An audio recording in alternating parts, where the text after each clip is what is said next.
precisamos constantemente do alimento da palavra de Deus.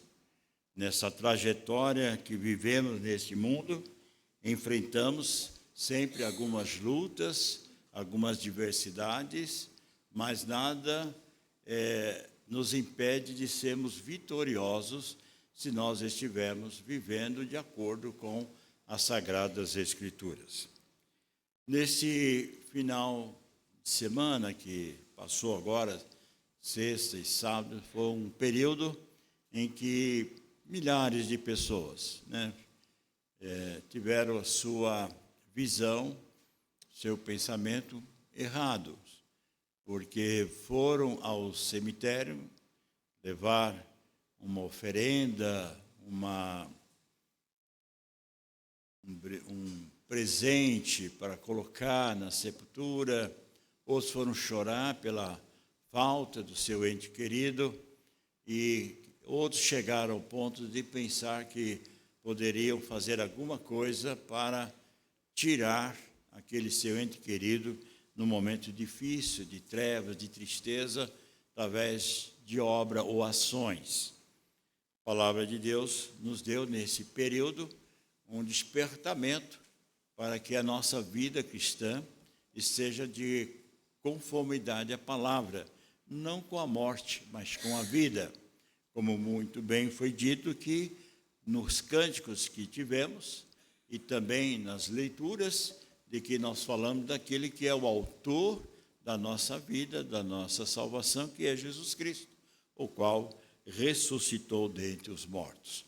Então, diante da nossa vida cristã, cada semana, aqui estamos nós recebendo o pão de cada dia, o alimento espiritual, para que tenhamos uma vida sempre operosa, uma vida com saúde espiritual, uma vida que caminha de conformidade às sãs Escrituras.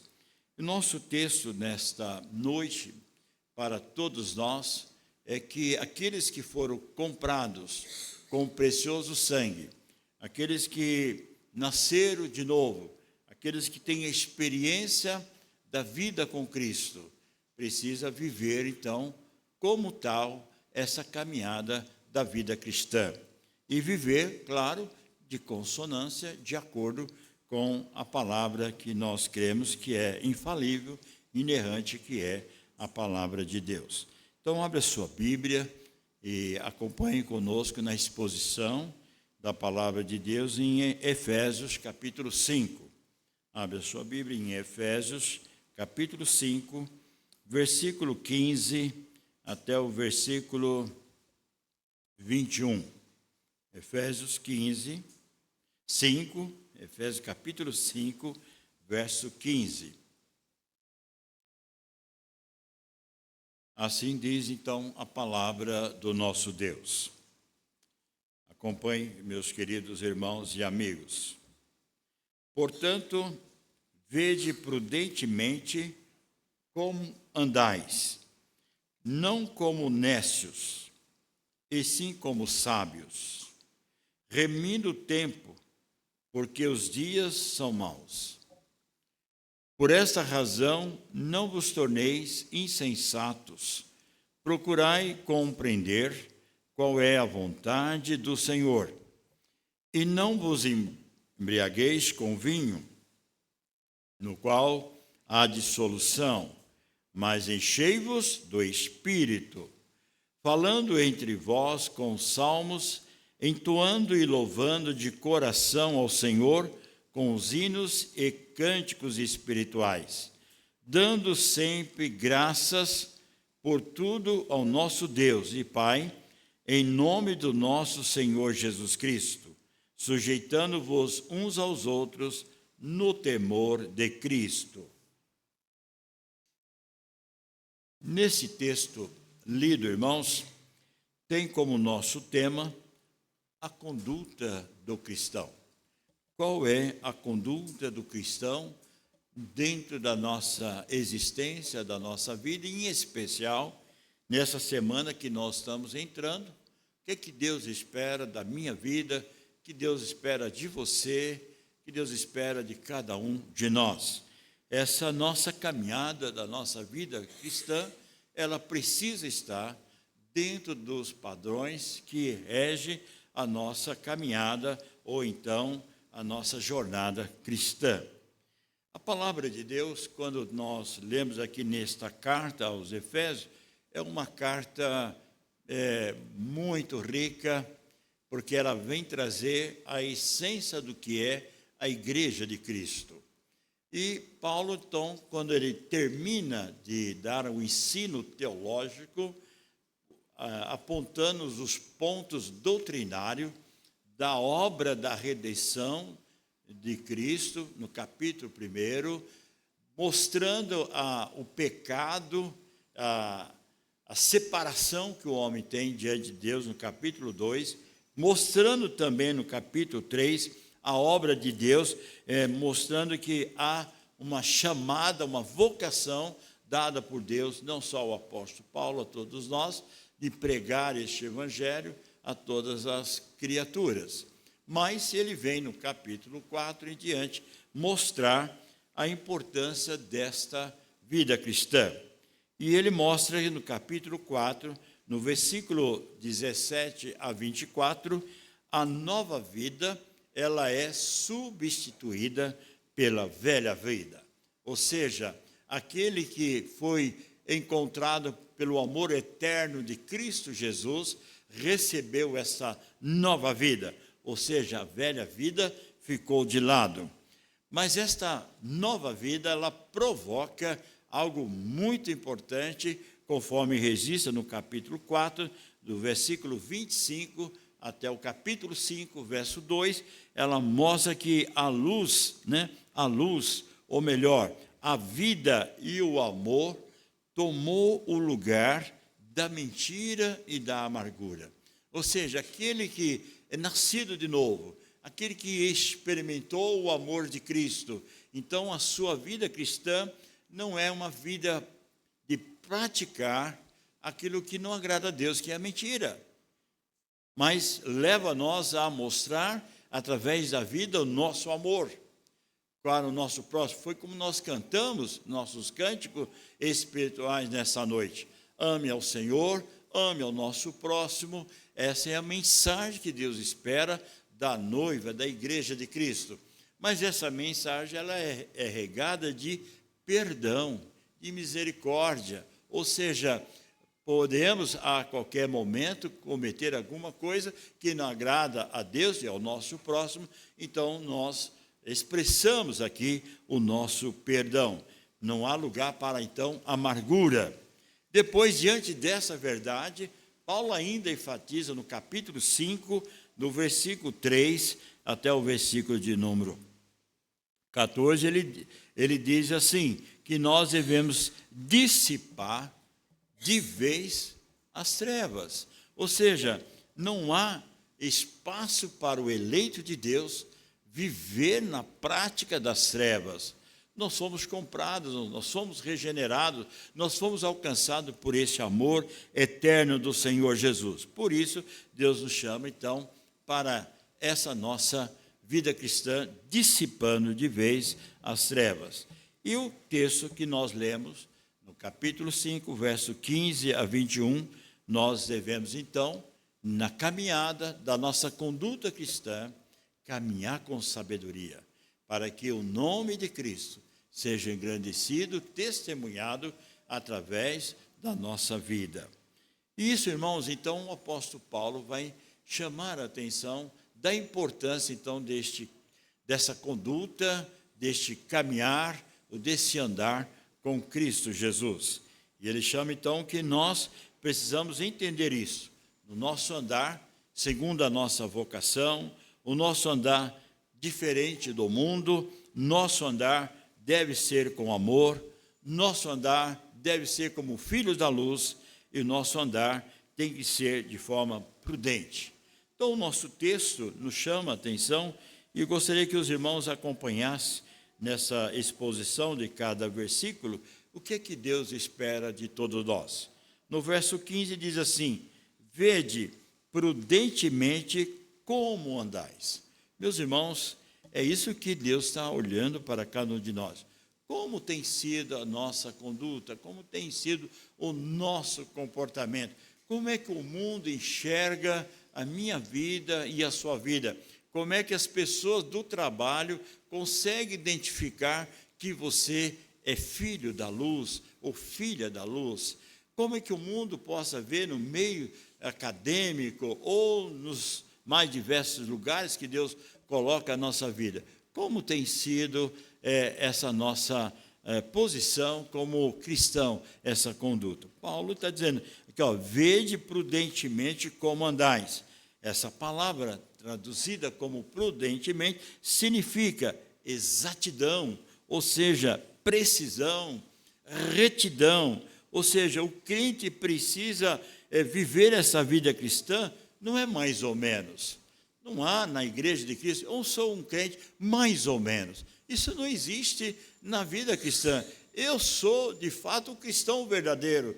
Não sou mais ou menos. Eu sou, de fato, aquele que Deus me chamou, me escolheu para fazer parte da minha caminhada da vida cristã. Portanto, o crente precisa ter esse cuidado com a sua vida, ao invés de ficar indiferente, descuidar e não dar o bom testemunho. O mundo vai sempre cobrar e vai apontar cada um de nós. Olha, ele é um crente, olha o que ele está fazendo. Olha o que ela está fazendo. E diz que é crente. Então, nós, como cristão, precisamos ter esse cuidado. Vede prudentemente como andais, buscando sabedoria, para não sermos nécio, ou seja, tolo, e inclinado a fazer aquilo que não agrada a Deus, que são os filhos das trevas. Ora, se eu compreendo isto e tenho esse cuidado, Paulo leva a um outro ponto importante dessa conduta cristã. No verso 16, ele diz assim, remindo o tempo, porque os dias são maus. Ou seja, nós temos que saber que o tempo passa, e passa muito rápido. Aliás, irmãos, nós não temos 2, 3 vidas aqui, não. É uma vida só. E essa vida, depressa, ela passa. Outrora você era uma criança, antes de ontem você era um jovem, ontem um adulto, hoje você é um ancião. Amanhã você vê Jesus. Né? Quer dizer, então nós precisamos aproveitar bem o tempo que Ele nos permite. Os dias são maus, terríveis, mas Deus nos permite esta caminhada para nós desfrutarmos com sabedoria esse tempo. O salmista Davi, quando ele escreve o seu saltério, lá no Salmo 144, ele vai dizer nesse salmo que a nossa vida é como uma sombra, passa rapidamente. O grande servo de Deus, Moisés, na sua experiência da vida, na sua caminhada, viveu ali os seus 100 e poucos anos de vida, e ele disse, olha, a nossa vida, ao escrever o Salmo 90, ele disse no verso 9, que é um breve pensamento. Passa esse breve pensamento. Assim é a nossa vida. E nós precisamos entender que precisamos, como servo de Deus, aproveitar esse tempo, remir esse tempo, para fazer aquilo que agrada a Deus. As pessoas sem a experiência da nova vida, que podemos desqualificar aqui como descrente, eles aproveitam bem a vida. E eles fazem de tudo que possa imaginar contra os valores espirituais da palavra de Deus. Mas qual é o final daqueles que não andam de acordo com a palavra de Deus? Eles serão condenados, porque não terão a eternidade com Deus. Mas a igreja, aqueles que foram comprados com o precioso sangue, aqueles que foram alcançados por esse amor eterno do nosso Deus, precisa viver de consonância à sua palavra. Como nós devemos aproveitar, então, esse tempo? Aproveitar bem, de que forma? Há 3 coisas que marcam profundamente esse aproveitamento do nosso tempo. Primeiro, evangelização.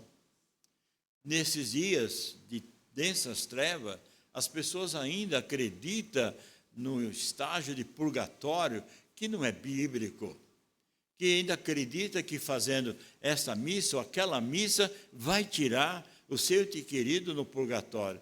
Não é bíblico. A palavra de Deus que nos afirma que a salvação é de graça, e uma vez alcançado pela obra e graça de nosso Senhor, nós alcançamos a vida eterna. E fora de Cristo não há salvação. Não há salvação. Então, é importante que nós, então, aproveitemos o tempo para falar com as pessoas que estão perto de nós, parentes nossos, familiares nossos, amigos nossos que estão sem conhecer o grande amor de Deus. E você é o instrumento. Nós somos o instrumento de propagação deste evangelho. A outra coisa que também nós devemos aproveitar o tempo é como família da fé, como igreja do Senhor. Nós, há um ano atrás, nós comemoramos 50 anos. Estamos já nos 51. Veja, durante tantos esses anos, 51 anos de história, nós estamos aqui vivendo, né, os planos de Deus na nossa vida. E viver os planos de Deus é aproveitar bem o tempo.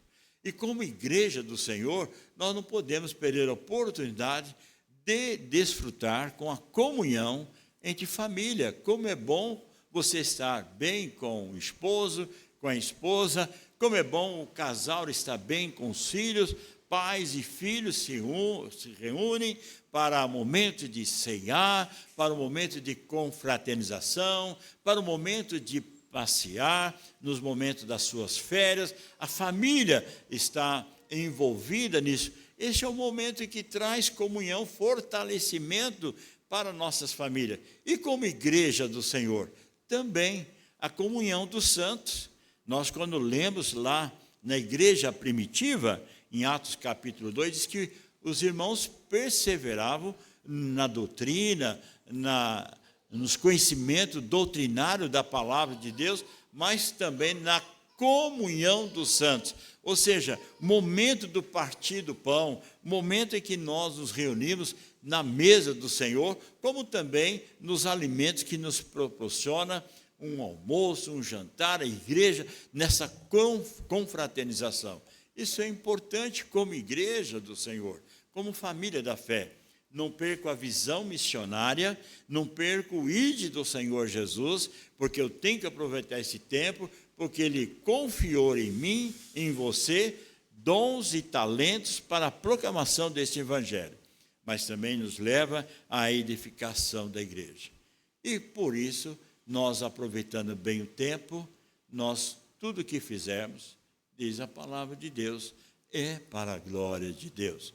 Toda a glória seja dada ao Senhor. Então, irmãos, nós precisamos aproveitar bem esse tempo. Quando o apóstolo Paulo vai escrever à igreja de Colossenses, no capítulo 4, ele diz exatamente essas palavras: portai-vos com sabedoria para com os de fora, aproveitai as oportunidades. Então, nós não podemos perder a oportunidade de falar de Jesus, a oportunidade de sermos canais de bênção em nossa família e não perder a oportunidade de, como igreja, fazer tudo para a glória do nosso Deus. Diante disso, Paulo ainda vai dizer como fazer isso, como manifestar toda essa ação. Diz o verso 17: por essa razão, não vos torneis insensato, mas procurai compreender qual é a vontade de Deus. Qual é a vontade de Deus? A vontade de Deus é que em tudo ele seja consultado, em tudo ele deve ter todo o direcionamento do eleito de Deus. Nada que venha fazer nós sem que consultemos a Deus e busquemos direção de Deus. Quando nós debruçamos diante de Deus, nós vamos pedir discernimento para que tais coisas que vamos fazer esteja dentro da direção daquilo que agrada ao nosso Deus. Qual é a sua carreira que você deve seguir? Qual é a sua profissão na sua carreira acadêmica? Isso visa a glória de Deus? É isso. Com quem você deseja construir o seu lar? Está dentro do plano de Deus? Assim nós temos que buscar a direção de Deus. Quando nós buscamos a direção de Deus, é sem dúvida no nosso quebrantamento em oração. Nós falamos com Deus. Quando você ora, ou quando nós oramos, falamos com Deus. E quando nós colocamos isso com sinceridade no nosso coração, Deus responde através da sua palavra aquilo que é bom, aquilo que é aceitável, aquilo que é aprovado por Deus, aquilo que de fato nós estejamos fazendo aquilo que agrada ao nosso Deus. Nós precisamos, irmãos, como igreja, compreender qual é a vontade de Deus, compreender que tudo que estiver na nossa direção, na nossa vida, se resume à glória de Deus. Mas para isso, eu busco a direção do nosso Deus. É importante, irmãos, compreender que quando nós estamos dentro da vontade de Deus, há um coração sincero, há um coração de mansidão, mas há um coração também desejoso de não sair do centro da vontade do nosso Deus. Agora, eu preciso ter sabedoria, como diz o verso 15, e essa sabedoria me leva a aprender a usar bem o tempo. E se eu usar bem o tempo nesses dias maus, serei ou nós seremos abençoados, mas ainda seremos abençoados quando nós estivermos dentro do centro da vontade de Deus. E como é que nós fazemos isso, irmãos? O verso 18 vem trazer aqui algo extremamente importante para o nosso fortalecimento, para o nosso crescimento. Diz o texto: e não vos embriagueis com vinho, mas enchei-vos do Espírito. Irmãos, nós sabemos que esse texto nos mostra aí uma situação interessante, né? Alguém que é conhecido, né, pela sua vida, por ser uma pessoa ébrio, né, que bebe, e nós conhecemos o seu andar, nós conhecemos o seu falar. Tem pessoas que são extremamente silenciosos, mas quando bebe, fala mais que imagina, né? Então, nós percebemos isto, né? Isso é uma característica, alguém que está alegre, mas dentro de uma realidade não bíblica, não correta. Mas a palavra de Deus diz que aquele que tem o Espírito Santo, ele tem o controle, ele tem a direção do Espírito Santo na sua vida. Aquele Espírito Santo que veio nos transformar, que veio mostrar o caminho da verdade e veio para habitar em nossos corações. Quando o apóstolo Paulo escreve em 1 Coríntios, ele diz que nós somos o santuário do Espírito Santo, o qual habita entre nós. Romanos, capítulo 8, diz que o Espírito Santo é que nos guia, que nos direciona a nossa vida. É preciso, então, irmãos, entender que nós precisamos estar cheio do Espírito Santo, enchei-vos do Espírito. Quando nós lemos lá em Efésios, capítulo 1, verso 3, diz que nós fomos selados pelo Espírito Santo de Deus, na nossa conversão. Quando Deus nos alcançou, nos chamou, tirando nós das trevas do pecado e nos deu o presente da vida eterna. E ali nós somos selados pelo Espírito Santo.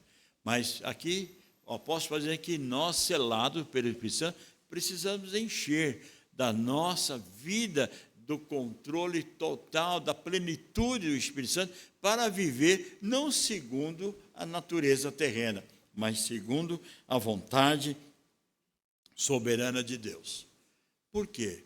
Há um episódio na Bíblia que um casal, sem dúvida, ele era selado pelo Espírito Santo de Deus.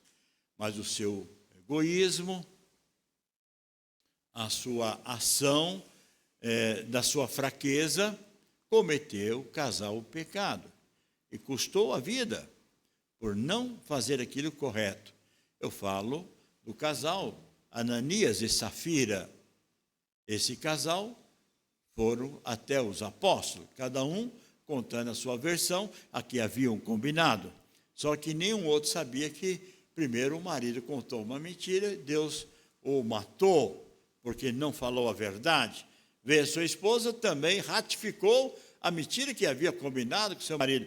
Também, para onde seu marido foi, você irá agora.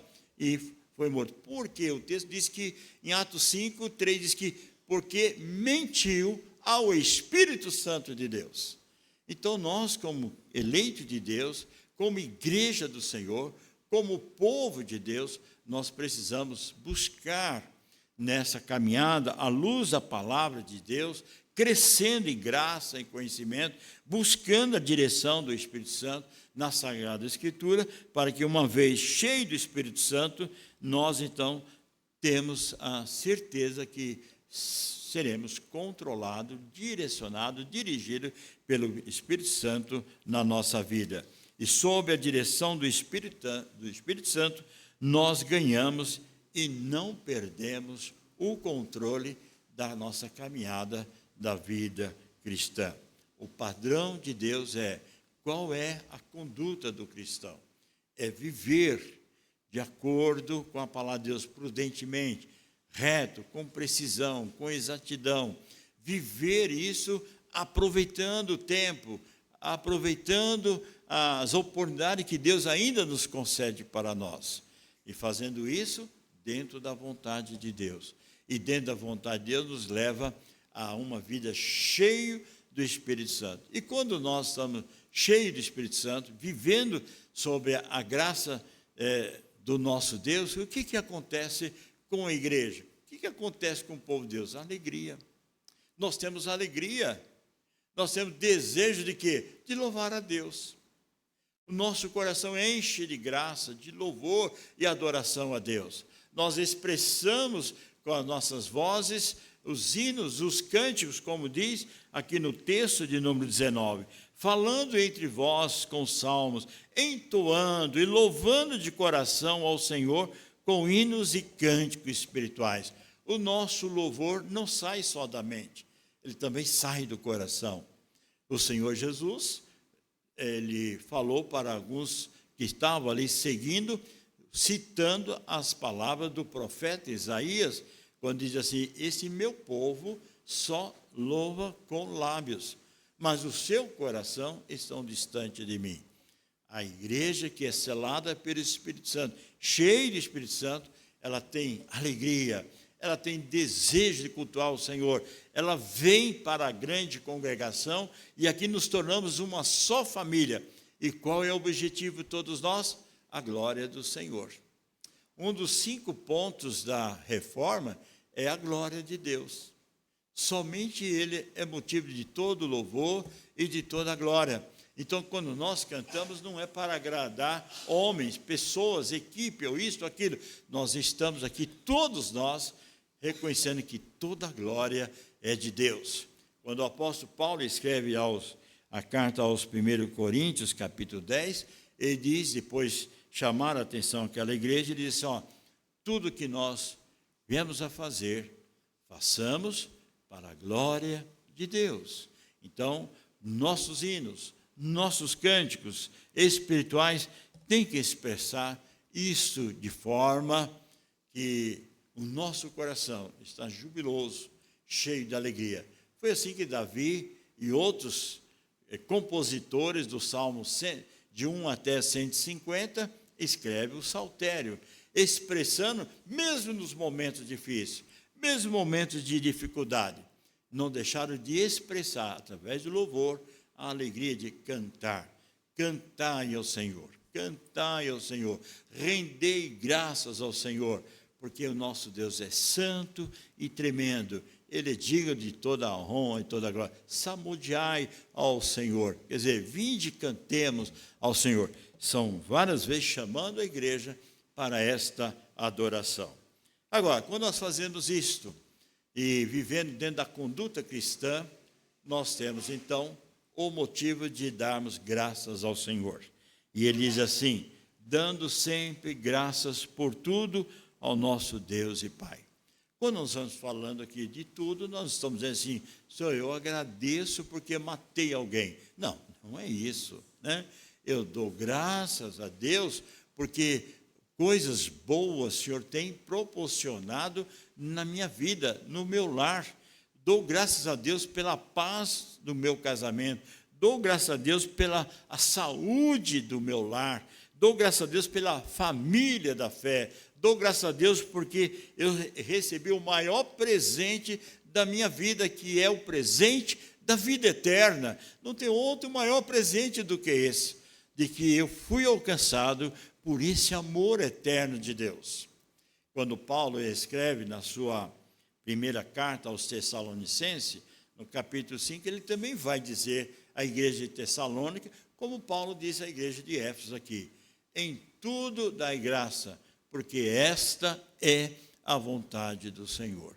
Ou seja, eu vou agradecer a Deus que há momentos, como foi na vida de grandes homens de Deus, não só do Velho Testamento, mas do Novo Testamento, que enfrentaram perseguições, adversidade, inimigos, no entanto, não deixaram de cultuar, de alegrar no Senhor, porque viu a mão de Deus guardando e protegendo dos seus opositores. Não é diferente de nós. Quantas coisas terríveis acontecem neste mundo, quantas maldades, quantos crimes, tantas coisas, e o Senhor guarda você, guarda a minha vida. Vamos ao trabalho, voltamos para a nossa casa, temos a proteção lá no transporte, seja particular ou não, a mão de Deus cuidando de cada detalhe da nossa vida. Então é motivo de eu dar graças a Deus. Então o servo de Deus, o apóstolo Paulo, diz: dai graças a Deus Pai. Irmãos, nós temos hoje pessoas doentes, enfermas, irmãos nossos, que às vezes não pode sair de casa para vir cultuar. Você pode vir que você está com saúde. Nós temos irmãos que estão no hospital. Gostaria de estar aqui sentado nos bancos para louvar a Deus, mas não pode. Estão limitados pela enfermidade. Mas com certeza o seu coração está assim: ah, Senhor, se eu me desse saúde de novo, eu quero voltar a louvar a Deus. Mas você tem saúde. Então aproveita a vida que Deus te dá. Consagre ao Senhor. Coloque-se nas mãos de Deus. Não abrirei mão desta verdade. Não deixarei de louvar. Não deixarei de cultuar. Não deixarei de ter uma conduta cristã autêntica e verdadeira.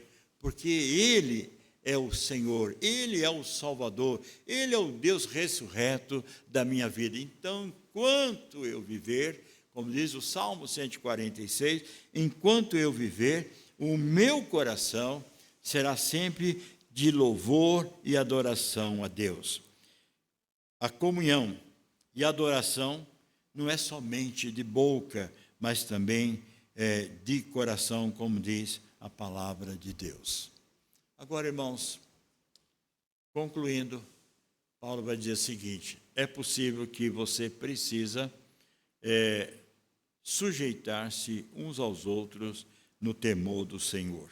Ou seja, há momentos que nós precisamos haver entendimento uns com os outros na família da fé.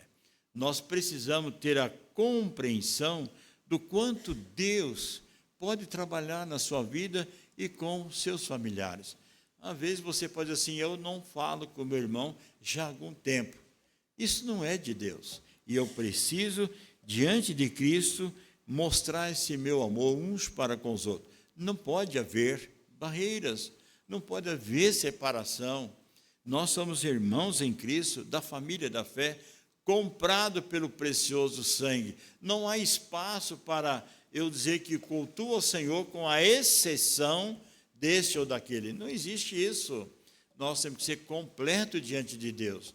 Há em nós a natureza terrena e pecaminosa, mas nós precisamos sujeitar diante do Senhor para que aprendamos a olhar o nosso irmão com amor, com alegria. Como nós falamos logo no início, né?